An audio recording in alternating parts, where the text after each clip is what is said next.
Hello viewers, আসসালামু আলাইকুম। আমি আরেকটি মজার রেসিপি নিয়ে হাজির হলাম। আজকে আমার রেসিপিটির নাম হচ্ছে তেল ছাড়া চটপটি রান্না। তো প্রথমে আমি চটপটিগুলো আগে থেকে সিদ্ধ করে রেখেছি। এখানে আমি একে একে 1 চা চামচ আদা রসুন বাটা, 1 চা চামচ হলুদের গুঁড়া,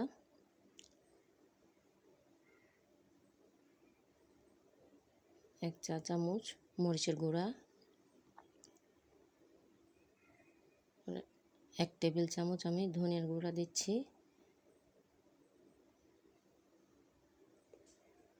আমি এখানে চিলি ফ্লেক্স দিচ্ছি 1 টেবিল চামচ। আমি স্বাদ মতন লবণও দিলাম। পেঁয়াজ কুচি দিচ্ছি, টমেটো কুচি, কাঁচামরিচ কুচি দিচ্ছি। আমি 1 কাপ পানিও দিলাম। তো আমি এখানে চাট মশলা দিলাম, আর এই চাট মশলাটা কিন্তু আমার নিজের হাতের তৈরি। তো আমি এখানে তেঁতুলের চাট দিচ্ছি।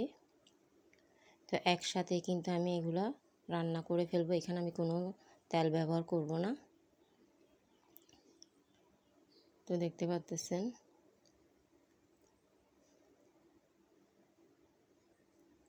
এর মাঝে আমি আর একটুখানি লবণ দিলাম।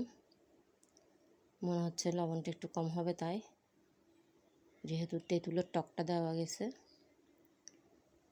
তো এর মাঝে আবার ডিমটা দিয়ে দিচ্ছি।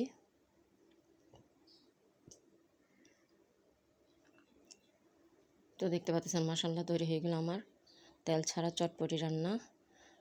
আর এখানে তেল না থাকার কারণে এটা খেতে কিন্তু খুবই ভালো লাগে।